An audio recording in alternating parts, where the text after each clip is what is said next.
김성종 추리 소설 안개의 사나이.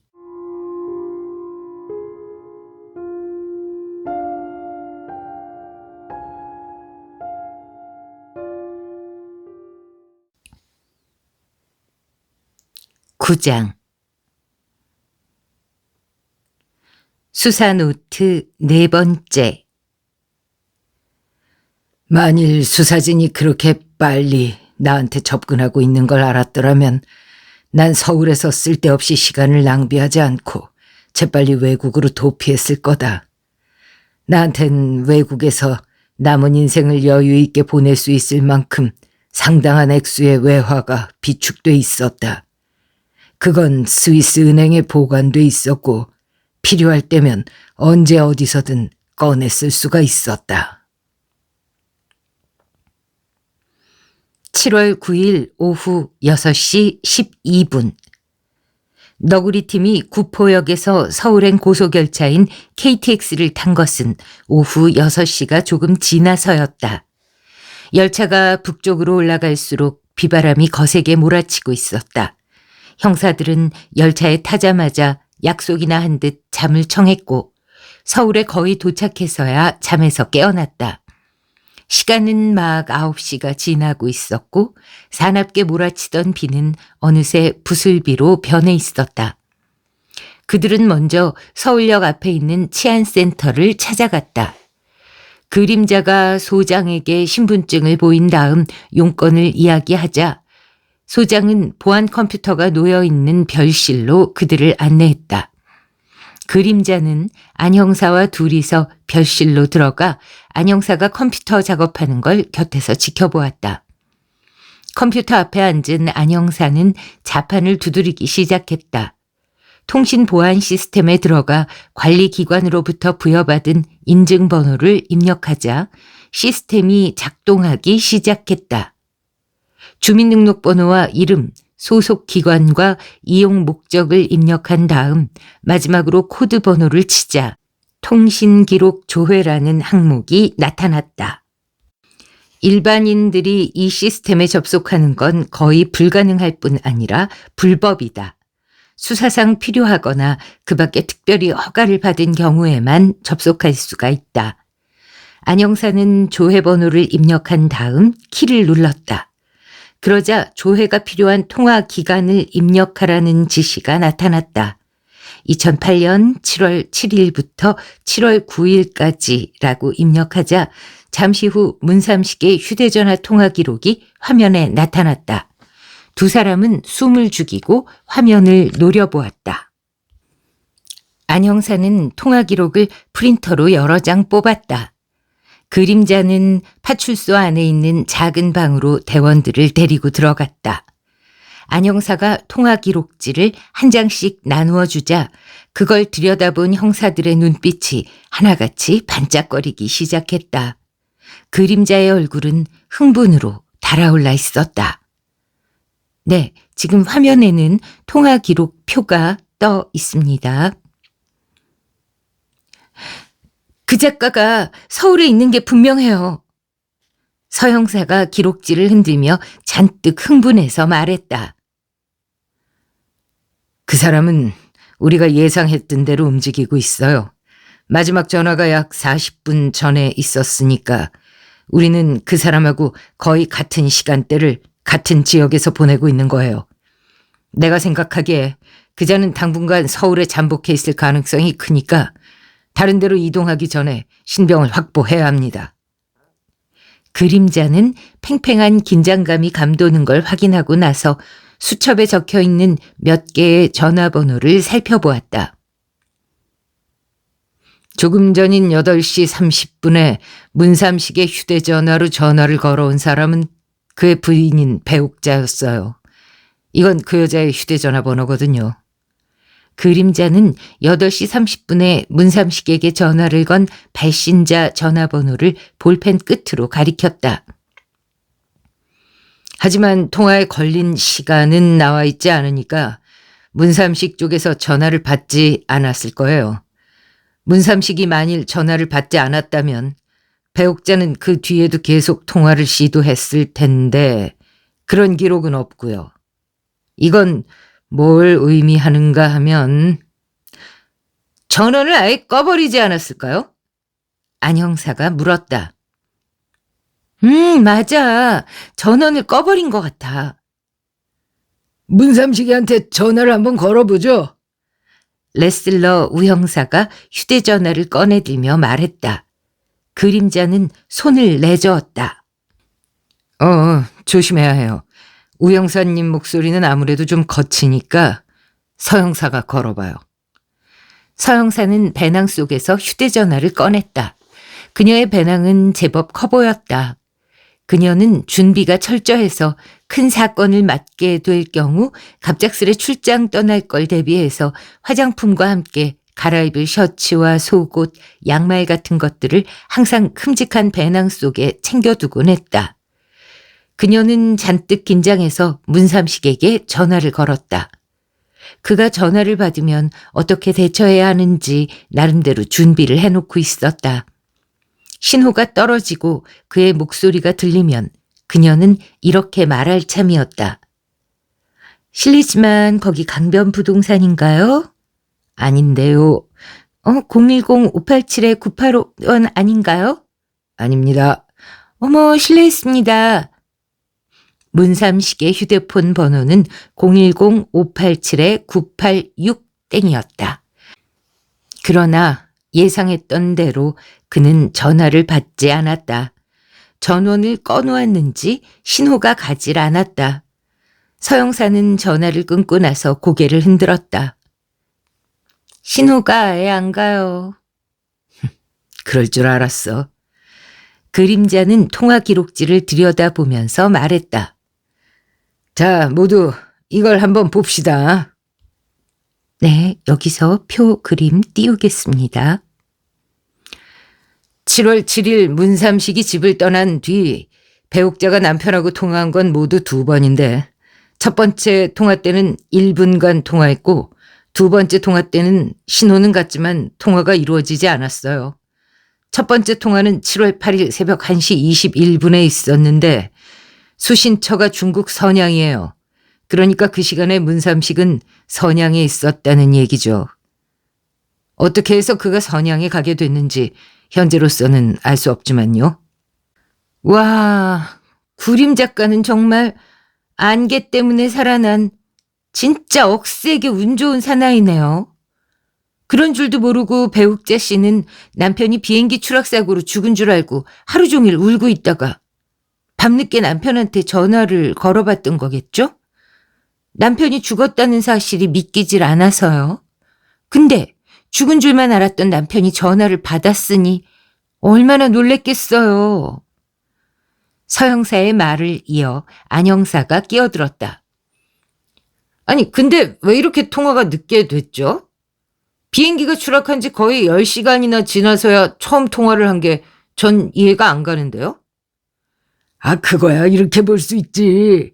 문삼식이 휴대전화를 하루 종일 꺼놨든가 아니면 부인이 뉴스 같은데 통 관심이 없는 사람이라 사고 난 걸 모르고 있다가 뒤늦게 알고 남편한테 전화했을지도 모르지.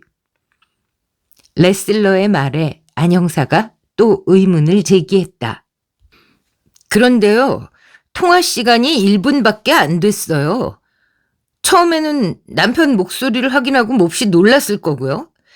그 다음에는 기뻐서 울며 불며 했을 텐데 거기에 비해서 통화 시간이 1분밖에 안 된다는 게 좀 이상하지 않습니까? 안 형사의 말에 레슬러가 가볍게 응수했다. 그거야 이상할 게 없지. 응? 한쪽에서 일부러 끊었을 수도 있고 갑자기 배터리가 완전히 나갔을 수도 있고 또 통화하다 보면 이유 없이 끊어지는 때도 있잖아. 하반장은 볼펜으로 탁자를 두드렸다. 자, 주목해요. 1번에서 5번까지의 통화 기록을 보면 문삼식은 한 사람하고 계속 통화했어요. 3번은 전화를 받았고 1번은 문자 메시지까지 받았어요.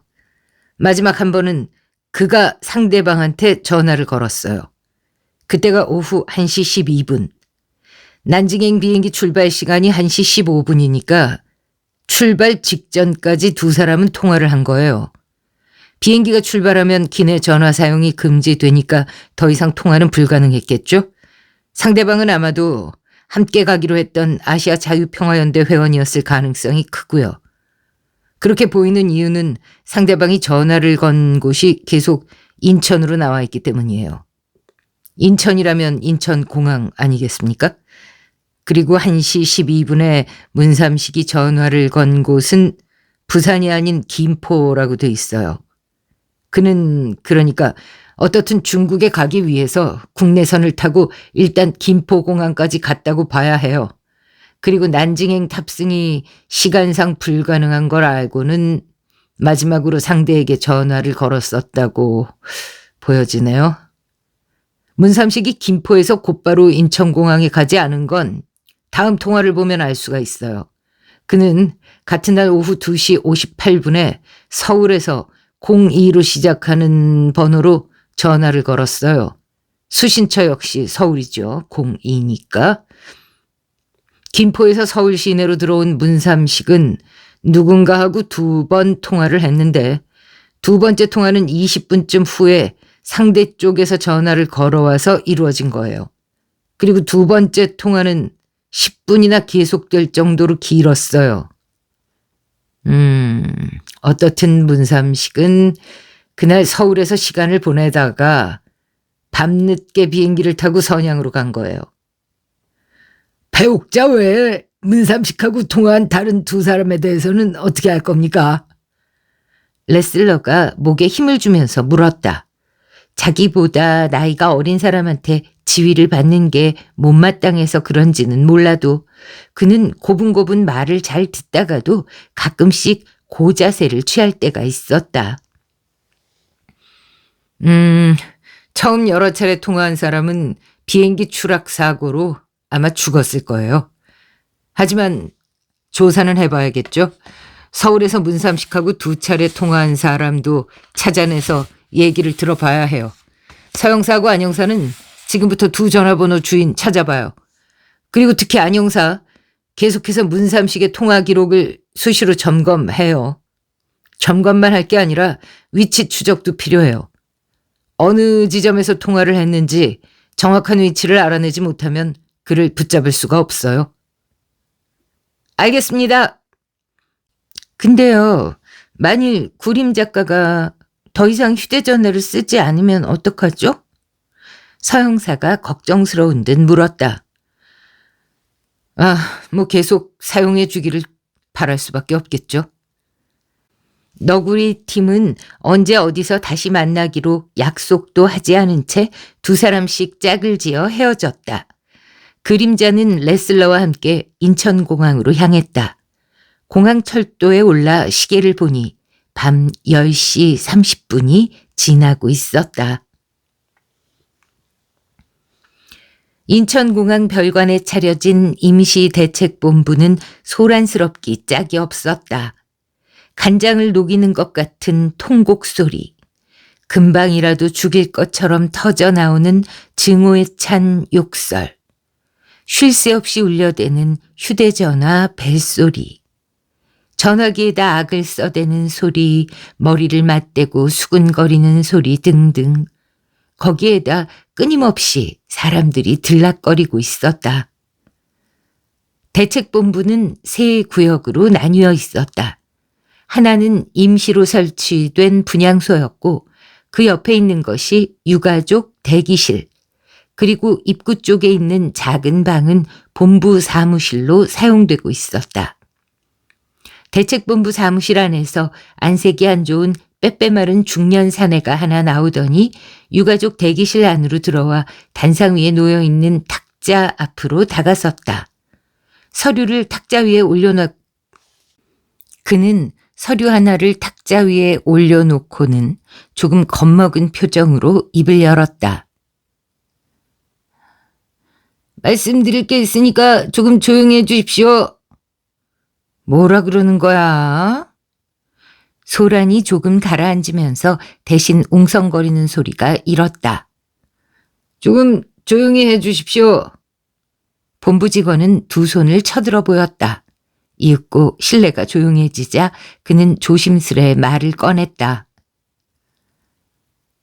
조금 전에 사망자 시신을 실은 특별기가 난징공항을 출발했다고 합니다. 1시간 반쯤 후에는 인천공항에 도착할 예정입니다. 순간 실내는 찬물을 끼얹은 것처럼 조용해졌고 사람들은 숨을 죽인 채 그 직원을 노려보고 있었다. 도착 예정 시각은 7월 10일 0시 40분입니다.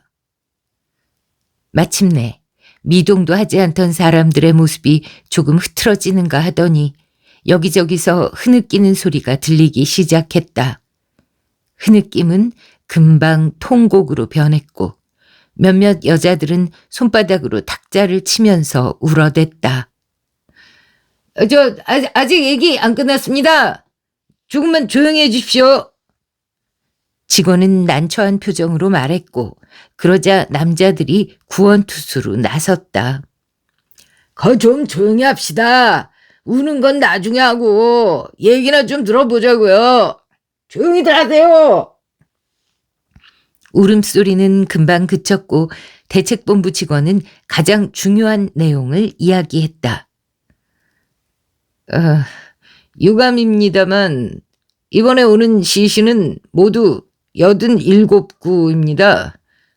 나머지는 확인된 대로. 거칠게 생긴 사내가 벌건 얼굴을 쳐들고 따졌다. 무슨 소리를 하는 거냐? 왜 87구밖에 안 오는 것이냐 하고. 그거는 아직 신원이 확인이 안 돼서 그렇습니다. 그래서 현재 간 유족 대표들이 확인한 시신만 오고 있습니다. 나머지 시신들은 화재와 충격으로 너무 상해서요. 그게 쉽게 신원 확인이 안 되고 있다고 합니다. 한국하고 중국 측 감식 요원들이 합동으로 신원을 확인 중인데요.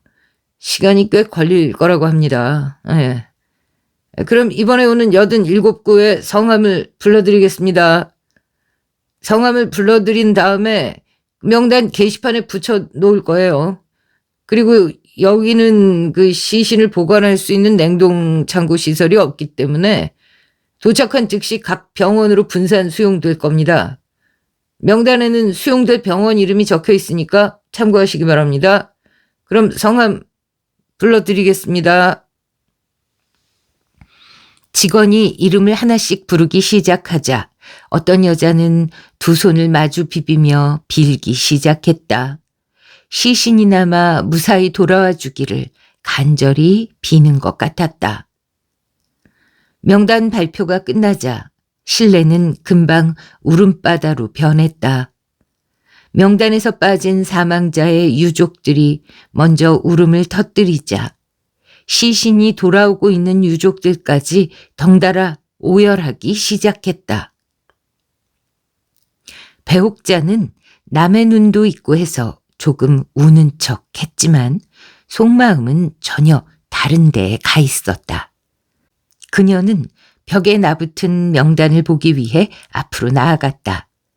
입으로 불러준 것은 믿을 수가 없다고 생각했는지 사람들 거의 다가 앞다투어 몰려와 벽에 붙은 명단을 뚫어지게 들여다보았다. 명단에서 이름이 빠진 것을 확인한 여인 하나가 그 자리에 실신해서 쓰러지는 바람에 실내는 더욱 소란스러워졌다. 사람들 사이를 뚫고 앞으로 바싹 다가간 배옥자는 명단을 2번이고 3번이고 찬찬히 살펴보았다.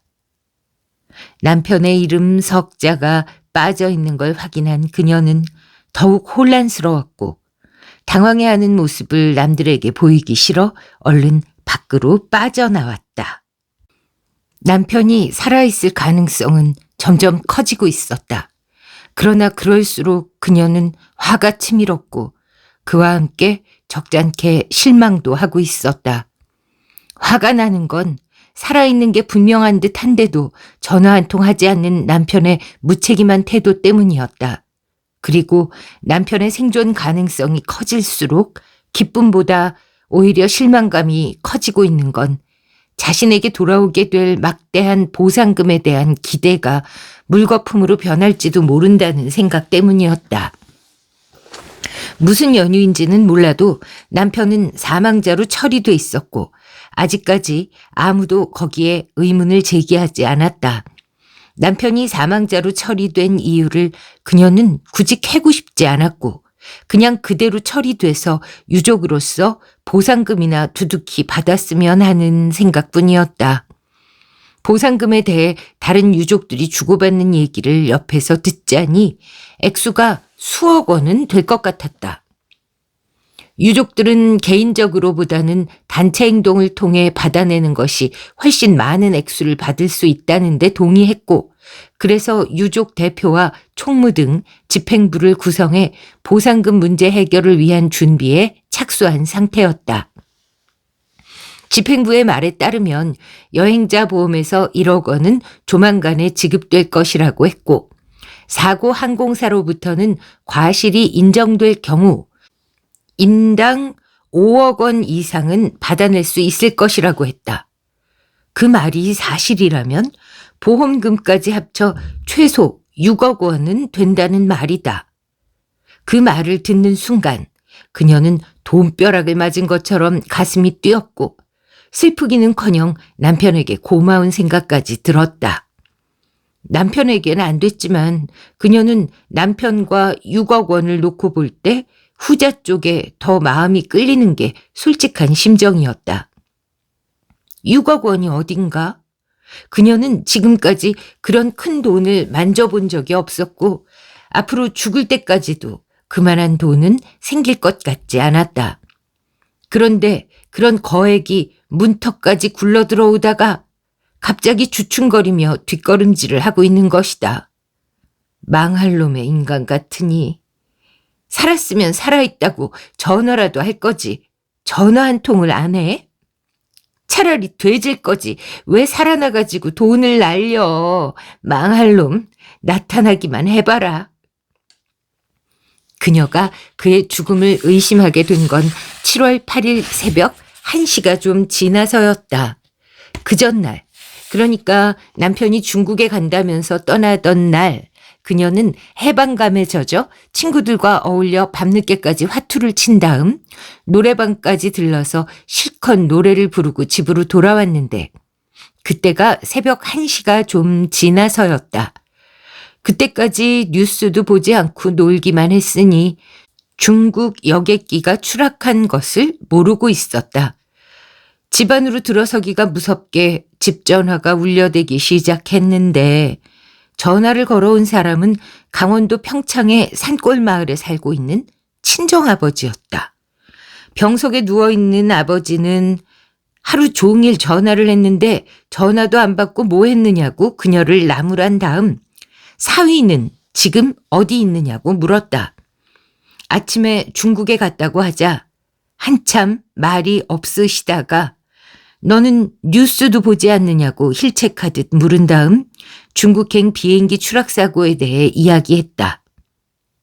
그러면서 하는 말이 사망자 명단에 사위하고 똑같은 이름이 있으니 마음의 준비를 단단히 하고 한번 확인해 보라는 것이었다. 그녀는 노는데 방해가 될까봐 하루 종일 꺼두었던 휴대전화를 켠 다음 남편에게 전화를 걸었다.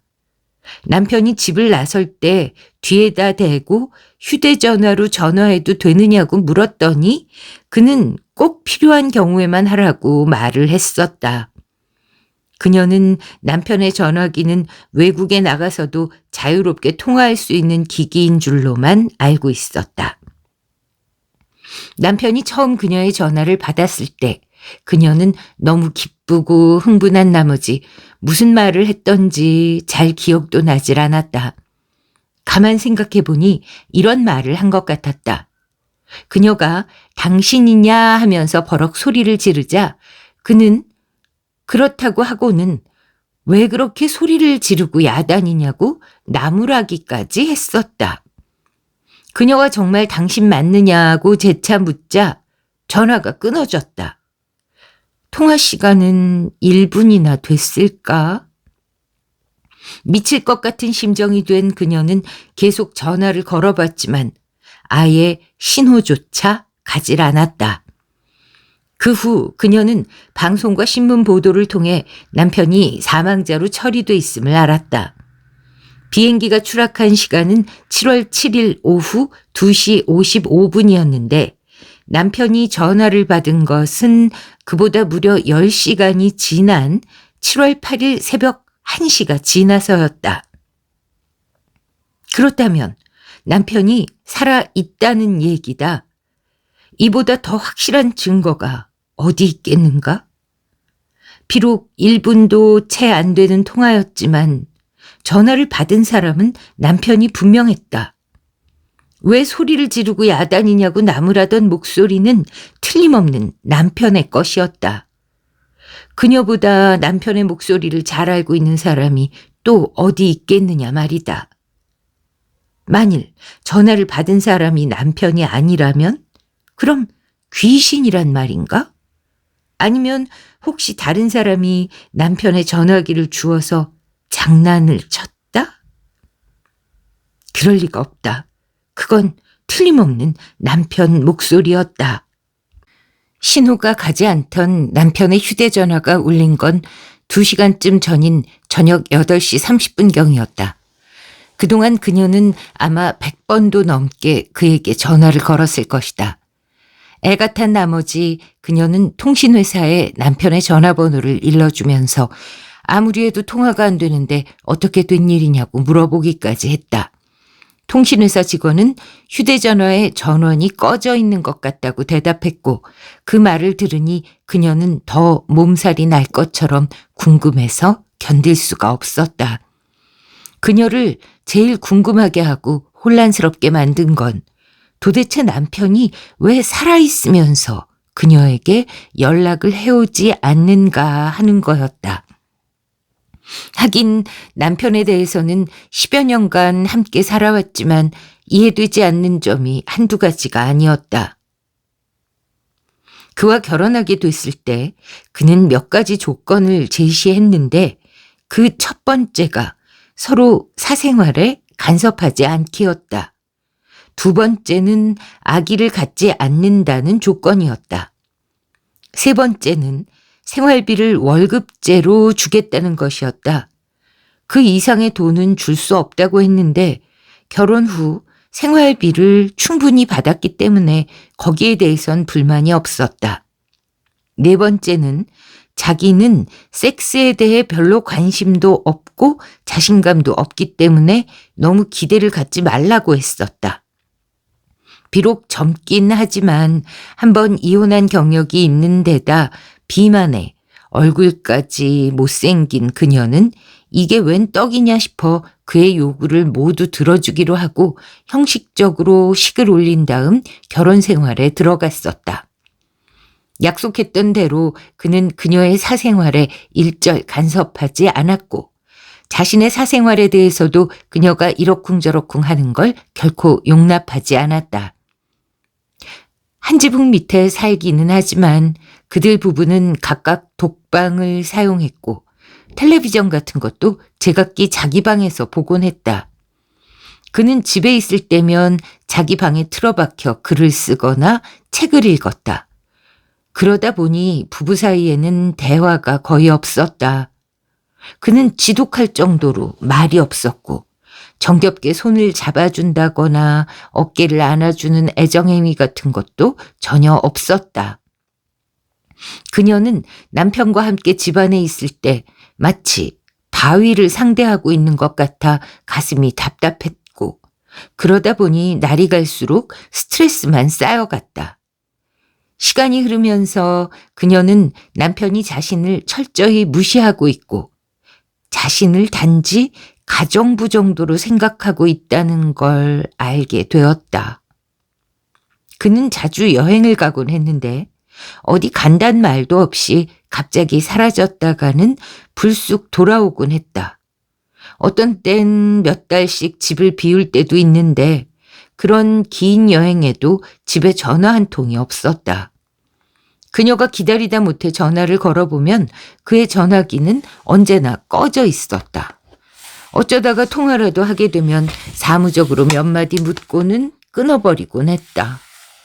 그런 것들 말고도 이해가 안 되는 것은 남편의 주위에 친척이라고는 단 한 명도 없다는 점이었다.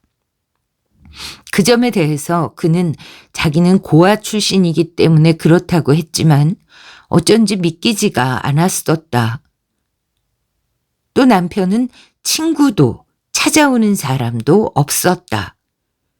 일부러 사람들의 접근을 막기 위해 주변에 벽을 쳐놓고 살기 때문에 더 그런 것 같았다.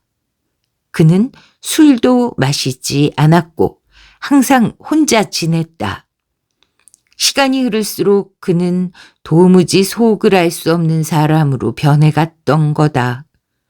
그녀는 자신이 정상적인 결혼 생활을 하고 있는 게 아니라 신원을 알 수 없는 이상한 남자하고 동거를 하고 있다고 생각했다. 마침내 참다 못한 그녀는 어느 날 울음을 터뜨리면서 그동안 쌓였던 울분을 털어놓은 적이 있다. 아무 말 없이 잠자코 있던 그는 그녀의 말이 끝나자 언제라도 좋으니 떠나고 싶으면 떠나라고 했다. 그 말 한마디에 그녀는 그만 입을 다물고 말았다. 결국 그녀는 생각을 바꿔먹기로 했다. 독한 마음을 먹고 그와 똑같이 행동하기로 한 거다. 막상 실천에 옮기자 처음엔 좀 힘들었지만 시간이 흐르면서 익숙해지기 시작했다. 그와 함께 자신이 남편 때문에 지금까지 스트레스를 받아온 것이 어리석게만 생각되었다. 남편이 자신을 무시해온 것처럼 자신 역시 남편을 무시하기로 하자 오히려 마음이 편해진 거다. 생활비는 꼬박꼬박 나왔고 마음을 편하게 먹자 더없이 자유로운 느낌이 들었다. 섹스는 아예 없었고 대화도 없는 이상한 부부였지만 그녀는 그 부족함을 다른 곳에서 채워나갔다. 한국이란 나란 그러기에 최상의 조건을 갖추고 있는 나라였다. 그녀는 노름판에 발을 들여놓았고 거기서 알게 된 여자들과 함께 호스트바에 가서 새파랗게 젊은 꽃미남들을 데리고 노는 재미에 푹 빠져들었다. 돈만 조금 집어주면 꽃미남하고 따로 만나 모텔에서 실컷 욕정을 풀 수도 있었고 그런 재미에 빠져들다 보니 남편 같은 건 안중에도 없었다. 이제 그녀에게 남편은 단지 생활비를 대주는 존재에 지나지 않았다. 그러니 그녀가 남편의 생존보다는 오히려 그의 사망 대가로 받게 될 수억 원의 보상금에 눈독을 들인다 해도 하등 이상할 것이 없었다. 그녀는 정말 그 돈만은 놓치고 싶질 않았다. 갑자기 휴대전화가 울리는 바람에 그녀는 깜짝 놀랐다. 당황해서 얼른 전화를 받자 저음의 굵은 남자 목소리가 들려왔다. 배 여사님이십니까?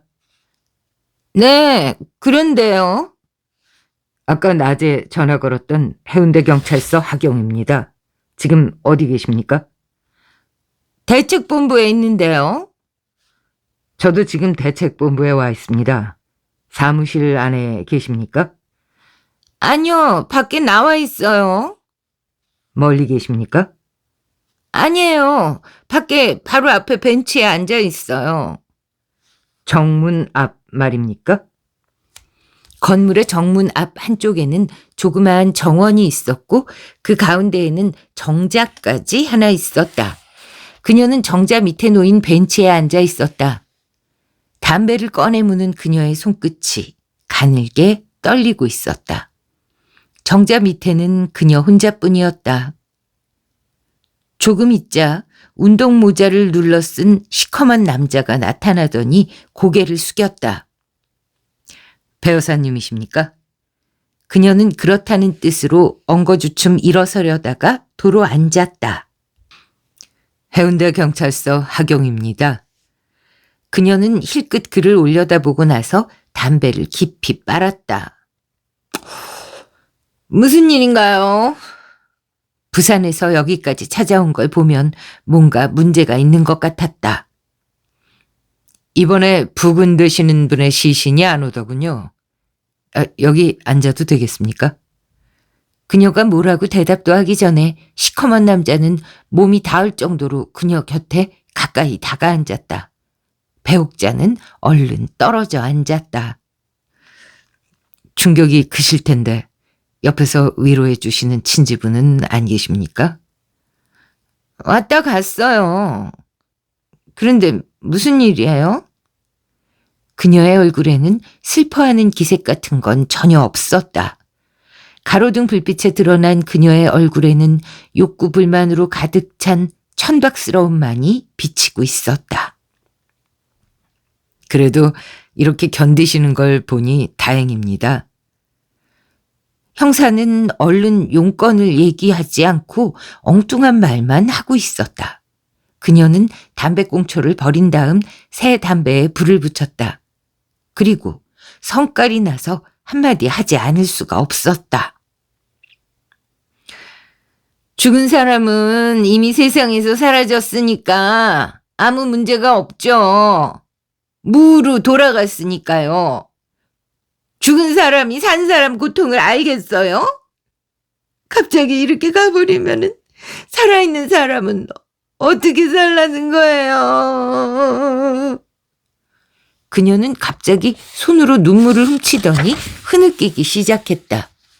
살찐 어깨가 들썩이는 것을 보고 그림자 사나이는 고개를 돌렸다.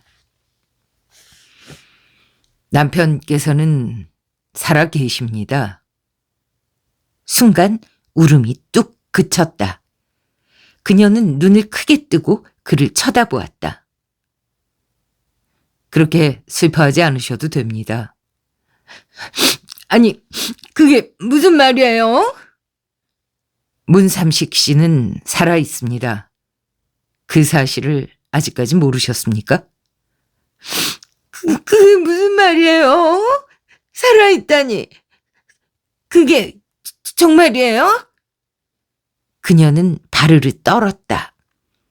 모든 것이 수포로 돌아가 버린 데 대한 절망감으로 그녀는 눈앞이 캄캄해졌다. 그분을 아직 만나보진 못했지만 살아계신 건 틀림없습니다. 그럴 리가 없어요. 지금 누굴 놀리는 거예요? 놀리다뇨. 놀리는 건 사모님이시죠. 속을 꿰뚫어 보는 것 같은 형사의 시선에 그녀는 가슴이 서늘해지는 걸 느꼈다. 하지만 그대로 밀리고 싶진 않았다. 무슨 말을 하는 건지 난 도무지 모르겠네요. 그래요? 그렇다면 알아들으실 수 있게 말씀드리죠. 사모님은 비행기 추락 사고가 난 후 2번이나 남편한테 전화를 거셨더군요. 첫 번째 전화는 사고가 난 후 10시간이나 지나서 걸었는데 그때 남편분하고 약 1분간 통화를 하셨더군요. 정확한 시간까지 말씀드리자면 비행기가 추락한 건 7월 7일 오후 2시 55분이었습니다. 그리고 사모님께서 부근께 첫 번째 전화를 하신 건 그 다음 날인 7월 8일 새벽 1시 21분이었습니다.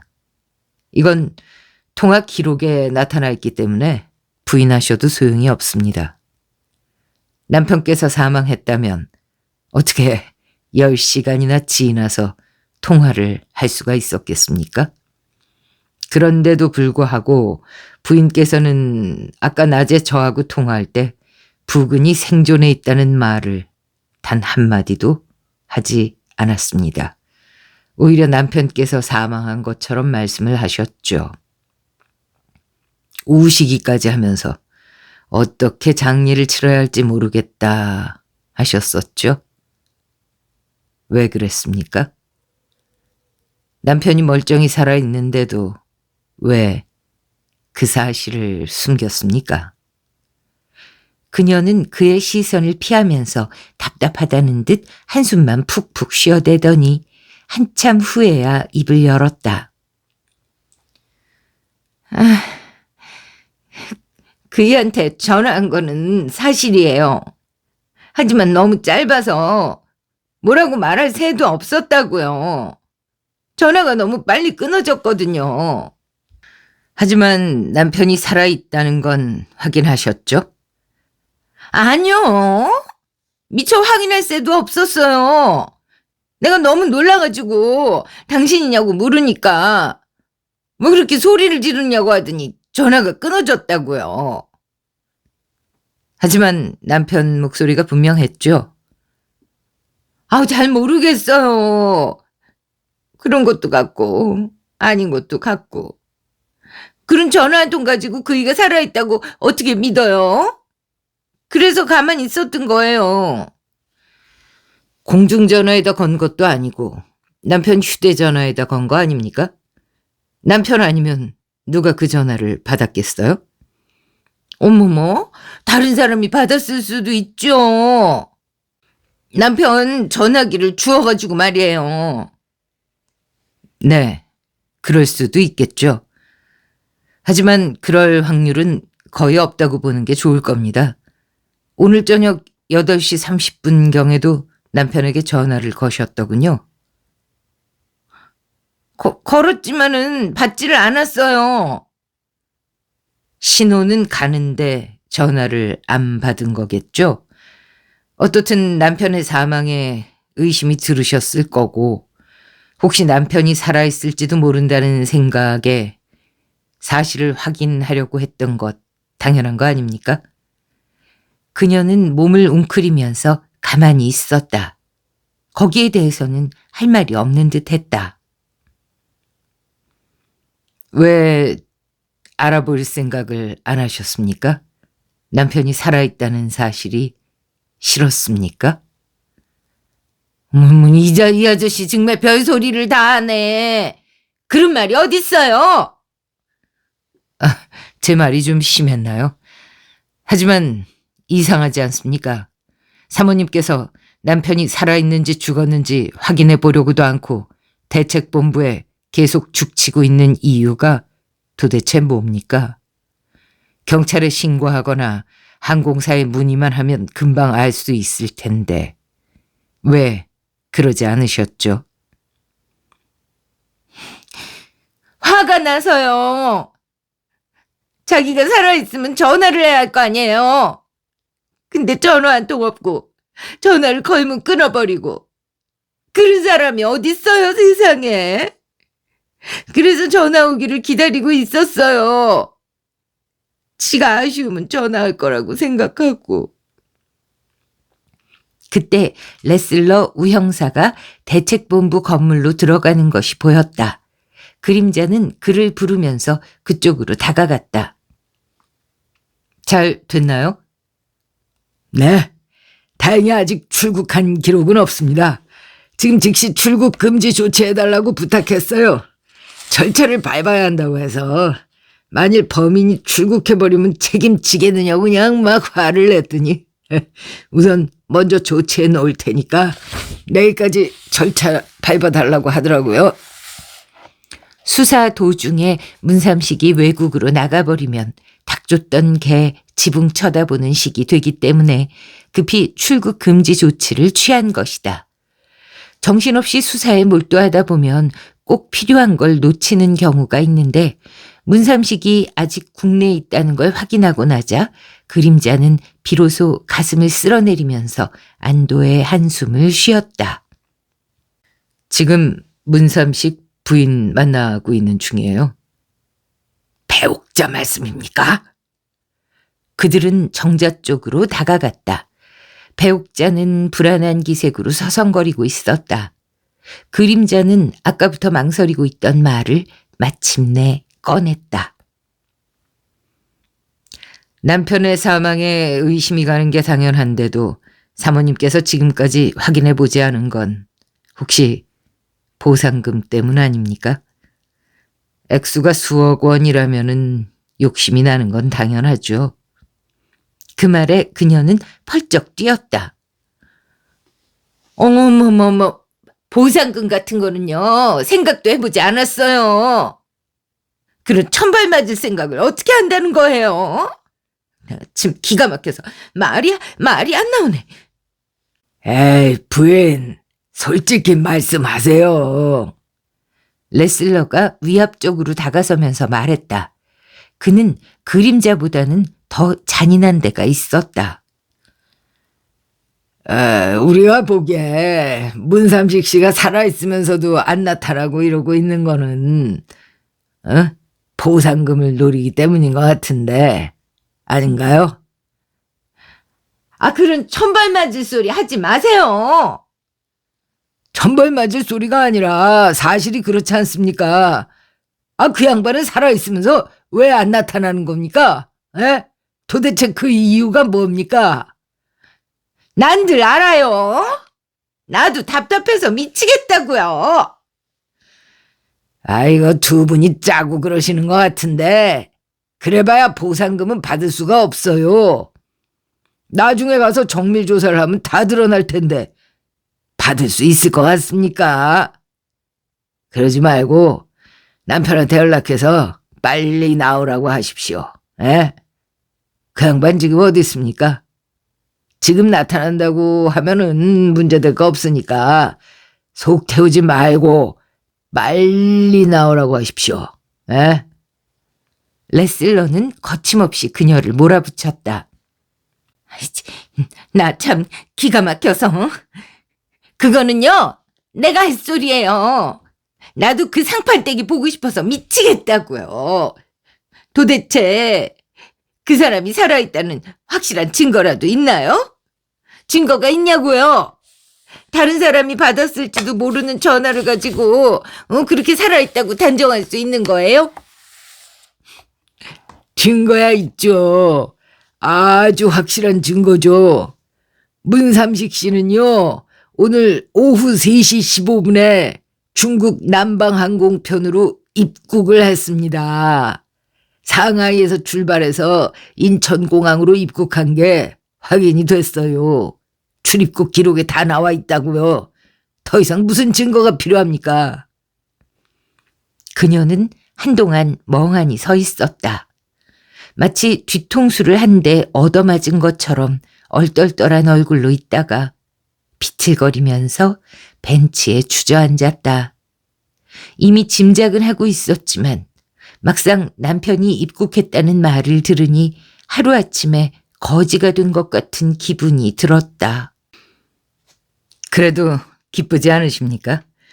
부군께서는 안개 때문에 비행기를 놓치는 바람에 이렇게 목숨을 건지신 겁니다. 그야말로 천운이죠.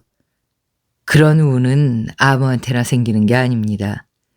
부군한테서 전화가 오면 즉시 저희한테 연락해 주십시오. 부군한테도 전화 좀 해달라고 부탁드립니다.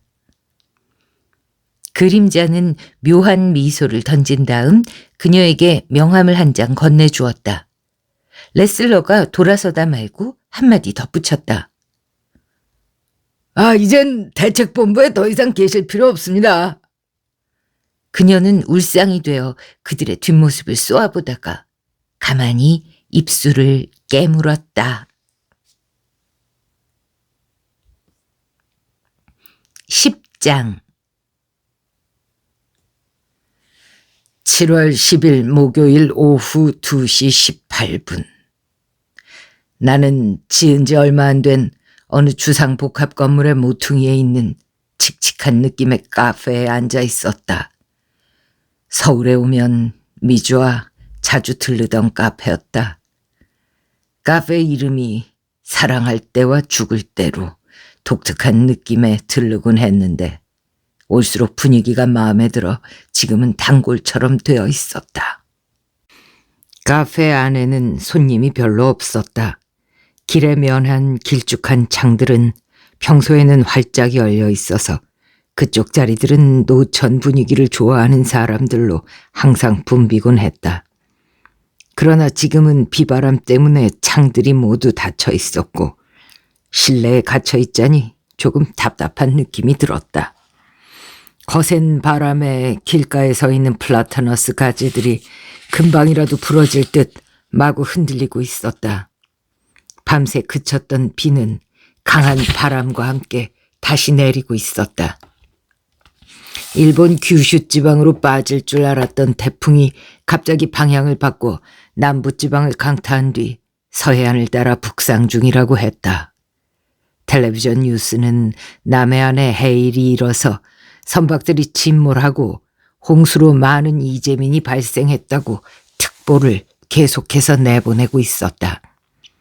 맞은편 건물에 걸려있는 큼직한 간판이 바람에 금방이라도 떨어질 듯 위태롭게 흔들리는 게 보였다.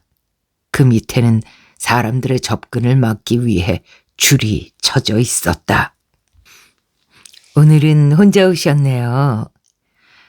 나를 알아본 여자 종업원이 주문을 받으러 와서 인사를 건넸다. 나는 쓸쓸히 웃으며 그녀를 쳐다보고 나서 커피를 주문했다.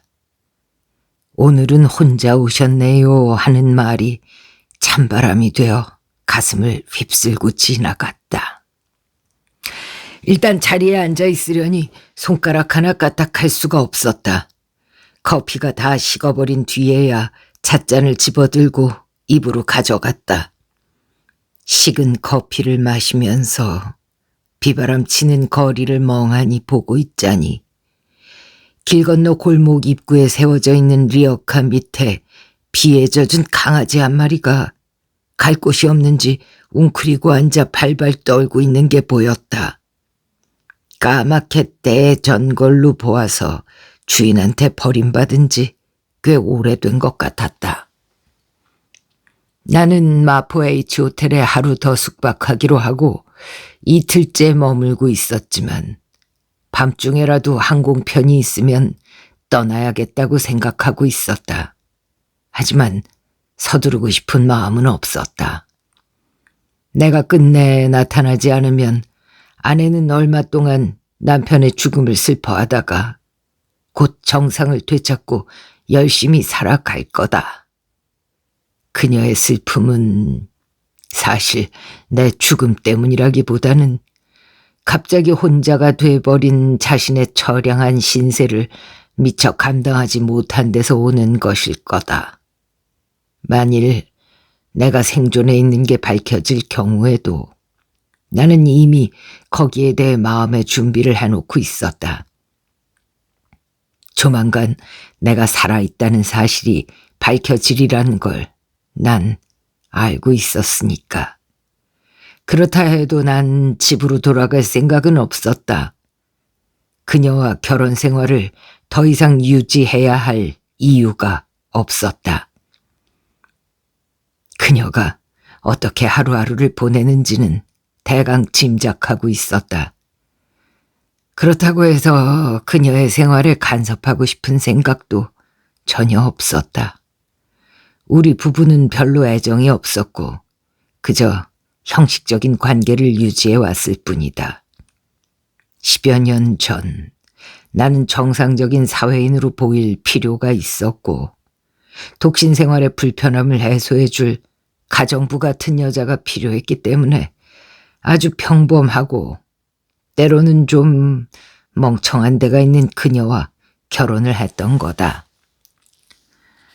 우린 예식 같은 것도 올리지 않고 친지 몇 사람만 초대해서 간단히 식사 정도만 한 후 혼인신고를 마침으로써 정식 부부가 됐는데 그때 그녀는 36살로 나하고는 10살 이상 나이 차이가 났고 한 번 이혼한 전력이 있었다. 전 남편과 사이에는 아들 하나를 두었는데 아이는 전 남편이 기르고 있었다. 그녀는 가끔씩 몰래 아들을 만나고 오는 것 같았지만 난 그런 것들을 일체 모른 채 했다. 난 오래전에 수술을 통해서 정자가 방출되는 걸 차단해버렸기 때문에 그녀와의 사이에는 다행히 자식이 없었다. 그렇다고 해서 그녀와의 성생활을 즐겼다거나 그런 것도 아니었다. 결혼 초기에는 몇 번 관계를 맺기도 했지만 그녀의 축 늘어진 배와 엉덩이를 더 이상 볼 수가 없어서 성관계는 멀리하게 됐고 결국은 아예 그런 거 없이 살게 됐다. 아내는 좀 우둔한 대신 동물적 감각이 뛰어나서 자신의 감각에 반하는 거면 절대 따르지 않는 그런 고집스러움이 있었다. 그게 때로는 소유욕으로 나타나기도 해서 나한테서 어떻게든 돈을 우려내려고 이 핑계 저 핑계 둘러대는 바람에 난처할 때가 많았다. 그리고 그런 사람들이 의례 그렇듯이 일단 자신의 손아귀에 들어온 것에 대해서는 그 누구도 넘보지 못하게 냉혹할 정도로 보호막을 치곤 했다. 카페에서 나오기 전에 나는 빵 한 조각을 샀다.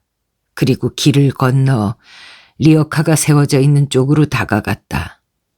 더럽기 짝이 없는 강아지는 여전히 웅크리고 앉아 떨고 있었다. 이리 와. 응? 이리 와봐. 내가 허리를 굽히고 손짓을 하자 놈은 잔뜩 겁먹은 표정으로 더 안쪽으로 몸을 피했다. 하지만 내가 빵 조각을 잘라 던져주자 단숨에 먹어치우고 나더니 슬금슬금 앞으로 다가오기 시작했다. 그리고 내 손에 들려있는 빵을 탐욕스럽게 올려다 보았다. 겁낼 거 없어. 내가 손을 뻗자 놈은 도로 뒷걸음질을 쳤다. 사람들한테 여러 번 혼이 났는지 경계심이 여간 아니었다. 난 놈을 쓰다듬어 주고 싶다는 생각은 접고 그 대신 들고 있던 빵을 몇 조각으로 자른 다음 그것들을 한꺼번에 던져주고 나서 몸을 일으켰다. 돌아서면서 보니 놈은 정신없이 빵을 먹어치우고 있었다. 그러고 보니 나는 마포에 있는 호텔 부근만 맴돌고 있었다. 날씨가 워낙 나빠서 돌아다니고 싶은 마음도 별로 없었다. 나는 가야 할 곳을 정하지 못한 채 시간만 보내고 있었던 거다. 넓은 차도를 건너가는 동안 바람에 우산이 뒤집어지는 바람에 내 몸은 온통 비에 젖고 말았다. 호텔 뒤쪽으로 돌아간 나는 담배를 사기 위해 슈퍼마켓 안으로 들어갔다. 어서 오세요. 나를 향해 상냥한 미소를 던지던 여자 점원의 시선이 갑자기 차갑게 변하면서 밑으로 향했다. 이 강아지 너무 더러워. 난 돌아서서 아래를 내려다봤다. 놀랍게도 내가 조금 전에 빵 조각을 던져줬던 그 강아지가 어느새 내 뒤를 졸졸 따라와 있었다. 야, 나가. 들어오지 마. 고슴도치처럼 생긴 여직원은 깨끗한 매장이 더러워질까봐 우산을 들고 강아지를 내몰았다. 강아지는 깽깽거리면서 밖으로 쫓겨났고 점원은 그 앞에서 유리문을 닫아버렸다. 그런데 강아지는 비를 맞으면서도 가게 앞을 떠나지 않고 있었다. 점원은 유리문 안쪽에서 우산을 흔들며 강아지를 위협했다. 너 들어오면 안 돼. 더러워 진짜. 아저씨 개예요? 나는 아무 대꾸도 하지 않은 채 담배 한 갑과 건빵을 샀다. 더러운 그 강아지는 출입문 앞에서 비를 고스란히 맞으며 꼬리를 흔들어대고 있었다. 이 근방에 애완견 가게 없나요? 나는 가게를 나서기 전에 고슴도치에게 물어보았다. 그녀는 모퉁이를 왼쪽으로 돌아 5분쯤 걸어가면 애견 가게가 있다고 말했다. 난 젖혀진 우산을 바로 편 다음 밖으로 나갔다. 나를 보자 강아지는 꼬리를 흔들어대면서 폴짝폴짝 뛰기까지 했다.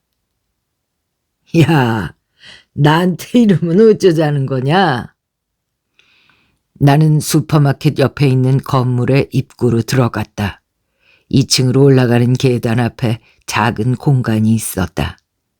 난 쭈그리고 앉아 건빵 봉지를 뜯은 다음 2개를 꺼내 1개는 놈에게 던져주고 나머지 1개는 내 입속에 집어넣었다. 보기보다 달콤하고 고소해서 꽤 맛이 있었다. 건빵을 재빨리 먹어치우고 난 강아지는 꼬리를 흔들면서 건빵 봉지와 나를 번갈아 쳐다보았다. 손을 뻗어 머리를 쓰다듬어 주자 놈은 피하지 않고 내 손을 혀로 핥았다. 너 이름이 뭐냐? 놈은 오랫동안 먹지 못했는지 몹시 말라 있었다. 너는 몇 살이냐? 놈은 꼬리만 흔들어댔다. 내 물음을 알아듣는다 해도 강아지는 표현할 길이 없다.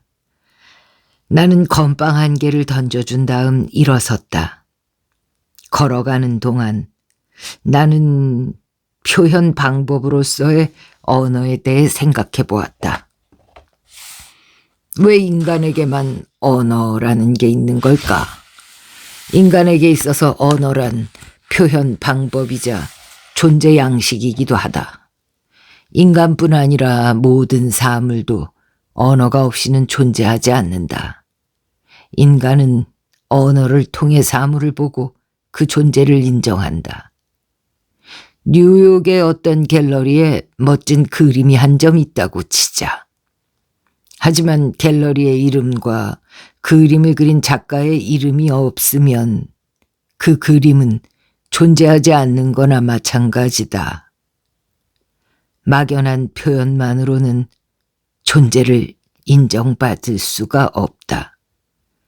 그는 지구인이다 라는 말로는 그 존재감이 구체적으로 와닿지 않는다. 그는 미국인으로 뉴욕에 살고 있는 뉴요커이며 맨해튼 5번가에서 세익스피어라는 책방을 운영하고 있는 사람이다. 이렇게 말하면 보다 구체적으로 가슴에 와 닿는다. 하지만 이건 인간이 파놓은 함정이 아닐까? 인간은 언어라는 함정 속으로 스스로를 몰아넣고 언어라는 한정된 시야로만 사물을 관찰한다. 이게 과연 옳은 방법일까? 언어가 없음으로써 그 존재를 나타낼 수 없고, 그래서 포착되지 않은 채 사라져간 문화들은 어떻게 할 것인가? 그런 건 무시해도 좋단 말인가? 5분쯤 걸어가자 애견 호텔이라는 간판이 걸려있는 가게가 보였다. 안에는 에이프런을 두른 젊은 여자 2명이 라면을 열심히 먹고 있다가 내가 들어가자 화들짝 놀라 일어섰다. 문을 열자마자 강아지는 나보다 먼저 안으로 뛰어들어갔다. 이 강아지 목욕 좀 시켜줄 수 있나요? 네, 그럼요. 그럼 우선 먹을 걸 좀 주고 나서 시키죠. 배가 많이 고픈 모양인데. 그렇다고 너무 많이 주지는 마십시오. 내가 건빵을 내놓자 그녀들은 웃었다. 둘의 생김새가 너무 비슷해 가만히 보니 쌍둥이였다. 나이는 어린 10대로 보였다. 그녀 둘을 구분할 수 있는 건 빨갛고 파란 에이프런의 색깔뿐이었다. 아, 그런 거 먹으면 설사해요. 강아지한테 좋은 사료 있으니까 그거 주겠습니다. 아, 그래요. 그럼 그렇게 해주세요. 맡겨놓고 가시면 저희가 알아서 하겠습니다. 걔 이름이 뭐죠? 나는 당황해서 머뭇거리다가 미주 하고 말했다. 미주는 여자 이름 아닌가요? 얘는 순놈인데요. 아무려면 어떠냐는 듯 난 대꾸하지 않고 웃기만 했다. 미주야, 이리 온. 여점원이 강아지를 다루는 걸 지켜보다가 난 한쪽에 놓여있는 탁자 앞에 앉았다. 여점원이 차 한잔 하겠느냐고 물었지만 나는 사양하고 휴대전화를 꺼내 만지작거리다가 미주에게 또 전화를 걸었다. 내 눈으로 보지 않은 이상 여전히 그녀의 죽음을 믿을 수가 없었다. 죽은 여자에게 전화를 거는 남자의 심정을 과연 누가 이해할 수 있을까? 그렇다고 내 머리가 이상해진 건 아니다. 나는 지극히 정상이다. 금방이라도 그녀가 응답할 것 같았지만 그녀의 전화는 여전히 먹통이었다. 어머머, 조그만 게 엄청 먹는다. 그만 먹여. 배탈 난다고. 강아지는 사료 그릇에 코를 박고 있었다. 강아지가 왜 이렇게 말랐어요? 나는 아무 대답도 못한 채 쌍둥이 자매를 쳐다보기만 했다. 목욕시킨 지가 너무 오래된 것 같아요. 그녀들은 왜 개를 잘 돌보지 않고 이렇게 방치해 뒀느냐고 따지고 싶은 걸 참고 있는 듯 했다. 길에서 떨고 있길래 빵을 한 조각 줬더니 따라왔어요. 어머나. 그녀들은 놀란 얼굴로 날 쳐다보고 나서 자기들끼리 의미 있는 시선을 교환했다. 그럼 아저씨 개 아니에요? 나는 고개를 끄덕였다. 주인이 찾으면 어떡해요? 주인이 없는 것 같아요. 그대로 두면 죽을 것 같아서 데리고 왔어요. 목욕시키고 나면 아저씨가 기르실 거예요? 빨간 네이프런이 걱정스러운 듯 물었다. 아이, 내가 기를 수는 없어요. 나는 출장이 잦기 때문에. 뭐 앞으로 어떻게 할 건지는 천천히 생각해 보도록 합시다. 응? 목욕이나 빨리 부탁해요. 그때 휴대전화가 울리기 시작했다. 미주한테 전화를 걸려고 전원을 켰다가 다시 끄는 걸 깜빡 잊었던 거다. 난 깜짝 놀라 손에 들고 있던 휴대전화를 내려다보았다. 모르는 번호가 화면에 나타나 있었다. 받을까 말까 망설이다가 나는 폴더를 밀어 올린 다음 전화기를 귀에 갖다 댔다. 그리고 잠자코 기다렸다. 여보세요? 젊은 여자 목소리가 들려왔다. 네, 여보세요. 저기 사장님, 전화로 실례합니다. 다름이 아니고요. 좋은 땅이 있어서 소개해드리려고 전화드렸어요. 전화 잘못 거셨습니다.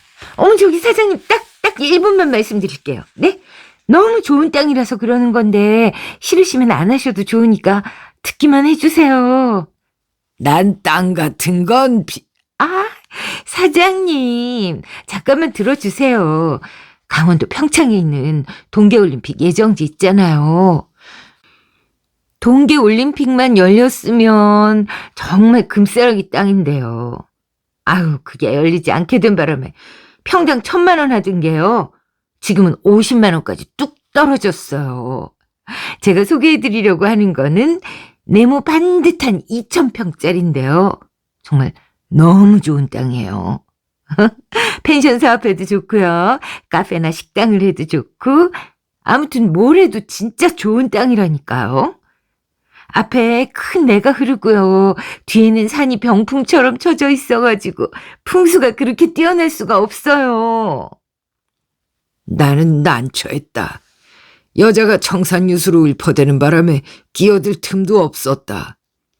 이렇게 무작위로 전화를 걸어서 상품 선전을 해대는 전화는 끊기가 참 난처하다.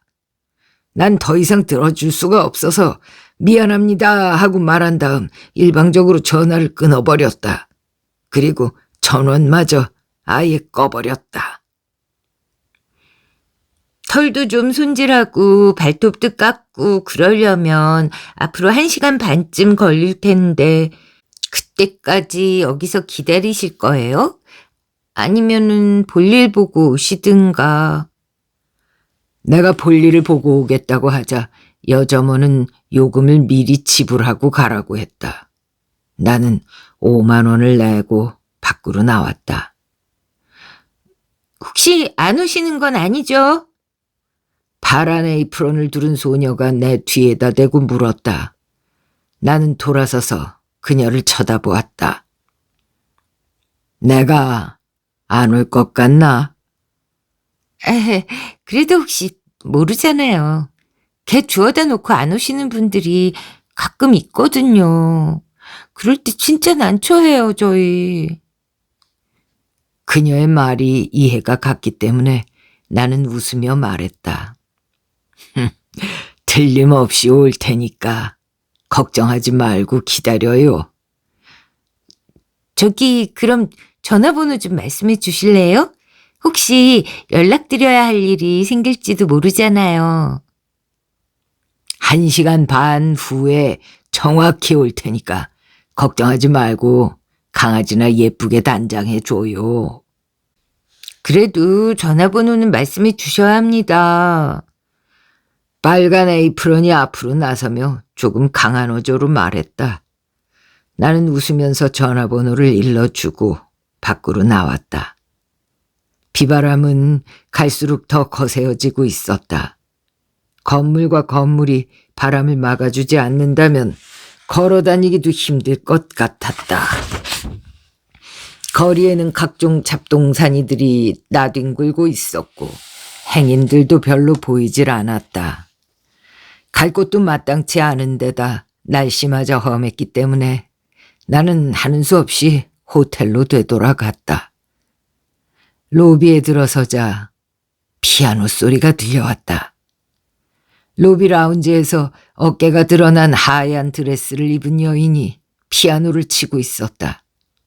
태풍으로 엉망인 거리하고는 달리 유리 한 장으로 경계가 그어진 호텔 로비 라운지는 더없이 평화로워 보였다. 손님은 별로 없었다. 난 벌써부터 방으로 돌아가 죽치고 있기가 싫었기 때문에 로비 라운지 안으로 들어섰다.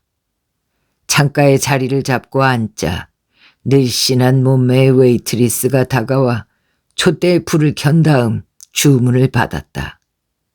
나는 마티니를 주문했다.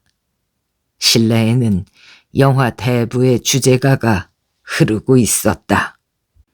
밖을 내다보니 길 건너편에 플라타너스 가로수 하나가 차도를 가로질러 비스듬히 넘어져 있는 게 보였다. 다행히 나무 밑에 깔리거나 한 차는 없는 것 같았다. 그 바람에 오도 가도 못하는 차들만 잔뜩 밀려 있었다. 나는 갑자기 휴대전화를 꺼내 저장되어 있는 일본 항공 번호를 찾은 다음 전화를 걸었다. 일본 항공입니까? 네, 그렇습니다. 오늘 도쿄로 떠나는 비행기가 있습니까? 없습니다. 나는 웨이트리스를 불러 신문을 부탁했다. 잠시 후 그녀는 마티니와 함께 신문을 한 부 가지고 왔다. 신문에는 비행기 추락 사고 기사는 보이지 않고 유달리 피살 사건 관계 기사만 잔뜩 실려 있었다. 기사는 대부분 온갖 추측들로 채워져 있었다. 수사는 별로 큰 진전이 없는 것 같았고 장기 체제로 들어갈 것 같다는 수사 책임자의 소견도 있었다. 신문의 안쪽 페이지 하단에는 여행사 광고들이 몇 개 실려 있었다.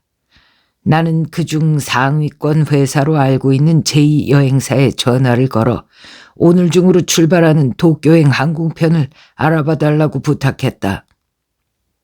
상대방은 잠깐 기다리라고 하더니 한참이 지나서야 응답을 해주었다. 기다리시게 해서 죄송합니다. 마침 밤 10시 30분에 도쿄 나리타로 가는 에어프랑스가 있습니다. 태풍 때문에 그 전에 출발하는 비행기는 모두 취소됐거든요. 10시 전에는 태풍이 지나간다고 하니까요. 10시 이후 편은 출발이 가능할 걸로 보고 있습니다. 하지만 확실하지는 않습니다. 일단 예약을 해놓고 기다리시는 게 좋을 것 같은데 예약하시겠습니까? 지금 빈자리가 몇 개 있습니다. 알겠습니다. 예약하죠. 네, 그럼 영문 성함하고 여권 번호를 말씀해 주시겠습니까? MUNSAMSIK. 여권 번호는 HD003510. 돌아오시는 날짜 말씀해 주시겠습니까? 귀국 일자는 아직 모르겠는데요. 그럼 오픈으로 해둘까요? 네, 그렇게 해주세요. 그럴 경우 추가 요금이 붙습니다.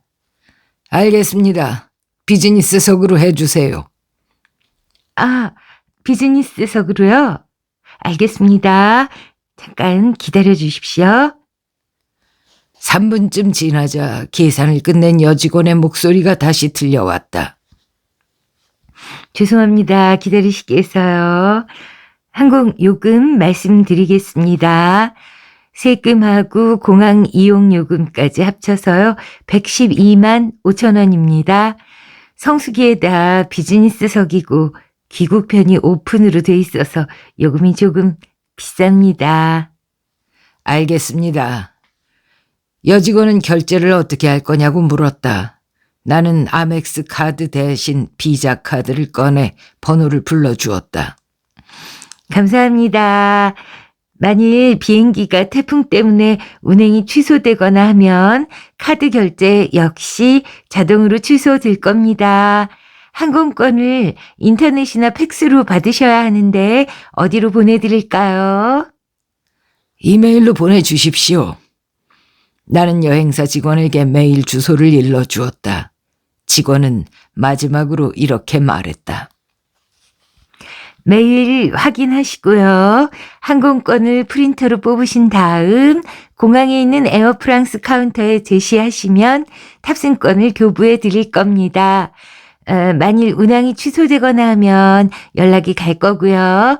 연락 전화번호 알려주시겠습니까? 010-587-986.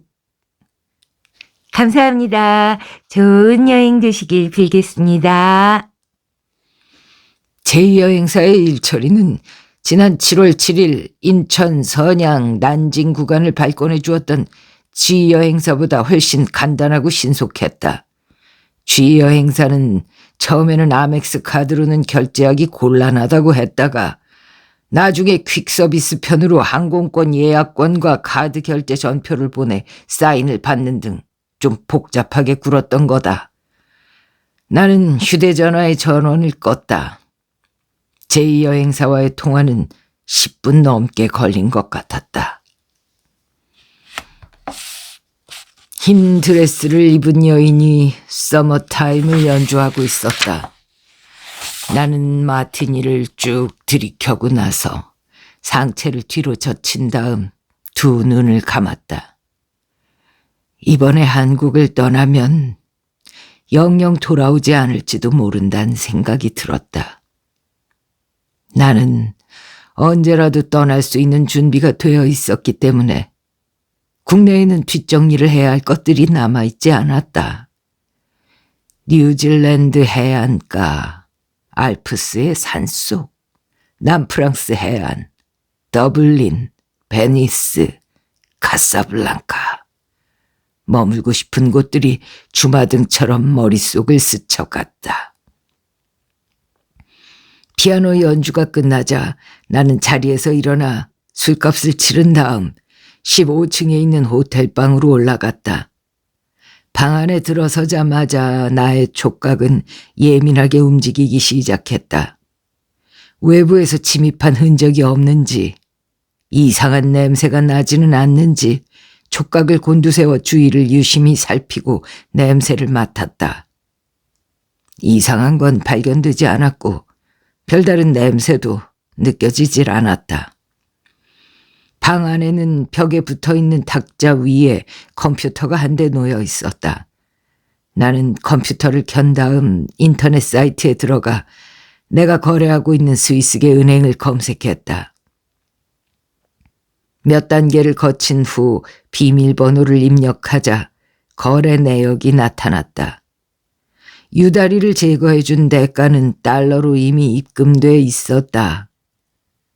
다음에 나는 국내 뉴스를 찾아보았다.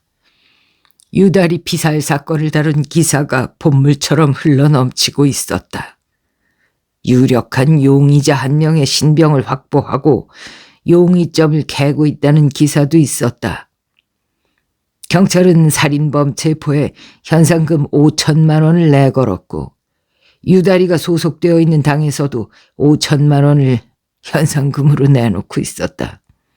결국 유다리 살인범 체포에 1억 원의 현상금이 걸린 셈이었다. 1억 원이라면 욕심을 낼 만도 할 거라고 생각됐다. 나는 컴퓨터를 끄고 침대 위로 가서 드러누웠다. 누적된 피로가 한꺼번에 밀려오면서 마치 몸뚱이가 땅속으로 끝없이 추락하는 것 같은 기분이었다.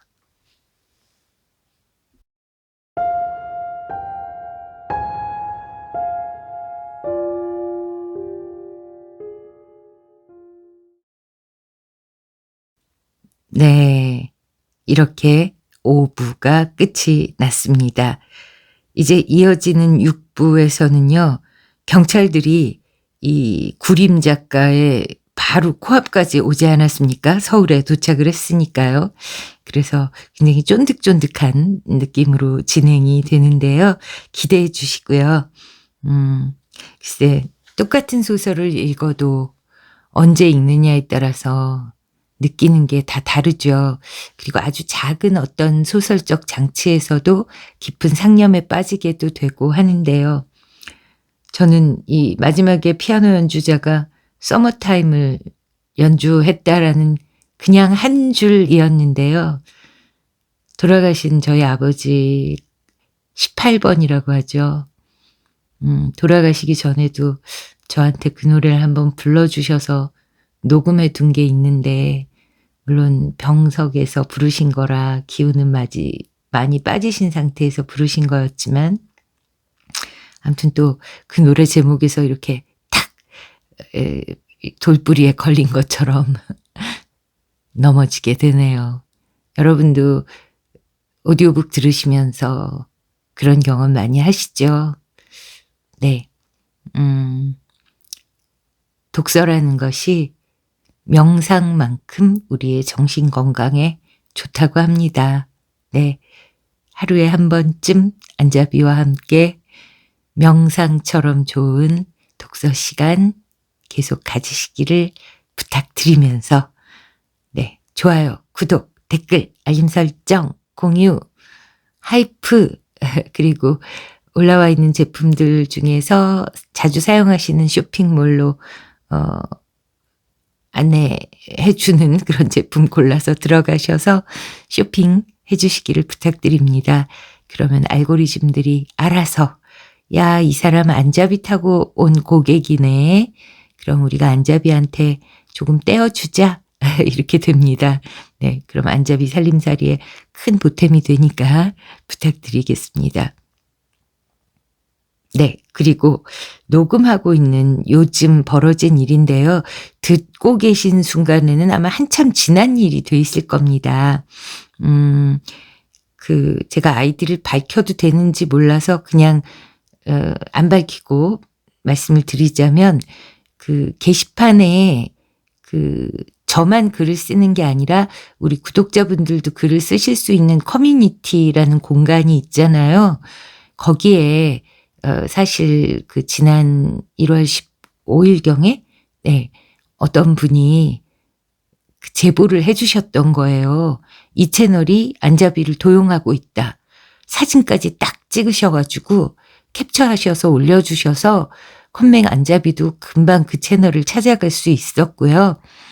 발빠르게 대응을 해서 일단 제 채널이 도륙당하는 건 피할 수가 있었는데 아무튼 이런 일이 굉장히 많다고 합니다. 그러니까 신고 정신도 우리가 투철하게 세워야겠고요. 근데 제가 부탁드리고자 하는 거는 그거를 신고해 주신 분께 제가 너무 감사한데요. 글쎄 그 댓글에 좋아요가 8개밖에 없더라고요. 제가 그 개수를 늘릴 방법은 없잖아요. 댓글은 감사하다고 드렸는데, 그래서 혹시 여러분들 오가다가 커뮤니티 게시글 이렇게 보게 되시면 제보해 주신 그분께 진짜 감사하다고 한 번씩 좋아요 눌러주시면 네, 안자비의 감사한 마음이 전달이 될 것 같습니다. 너무 과한 부탁을 드렸을까요? 네, 그럼 물러가겠습니다. 감사합니다.